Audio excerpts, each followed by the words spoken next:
కానీ నమాజ్ యొక్క గొప్పతనం గురించి శాస్త్రం చెప్తా ఉంది. నమాజ్ అల్లాహ్ సుబ్హానా తాలా అంటున్నాడు, నమాజ్ స్థిరపరచండి.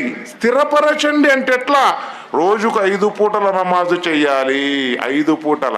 చాలామంది అంటారు మై జుమ్మాకు పడతాం జీ అని. నీ జుమ్మా ఎందుకు? నీ గత్తర దగ్గర ఎందుకు? ఏం చేసుకుంటావు?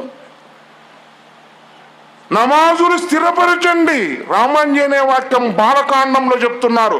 ఓం తప్రళయం హాతితం తద్భవతి భూషిత యదస్కంధ భుజస్కంద అర్ధచంద్రాకార వృత్తాస్య సాష్టాంగ దండ ప్రమాణస్య యోగాతీతం అస్య.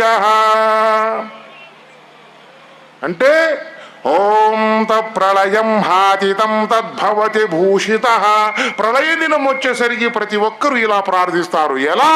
యదస్కంధ భుజస్కంద. యదభాగాన్ని భుజభాగాన్ని జోడిస్తారు. దీన్ని ఖియామ్ అన్నారు. 2 అర్ధచంద్రాకార వృత్తాస్య. అర్ధచంద్రుడు ఏ విధంగా ఉన్నాడో శరీరాన్ని ఆ విధంగా వంపాలి. దీన్ని రుకు అన్నారు. 3 సాష్టాంగ దండ ప్రమాణస్య. సానగా శరీరము, అష్టానగా 8, అంగములనగా భాగములు.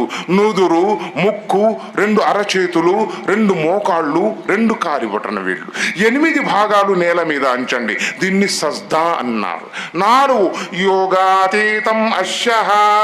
మనిషి యోగ సాధనలో ఎలా ఉన్నాడో ఆ విధంగా ఆసీనులుగా అండి.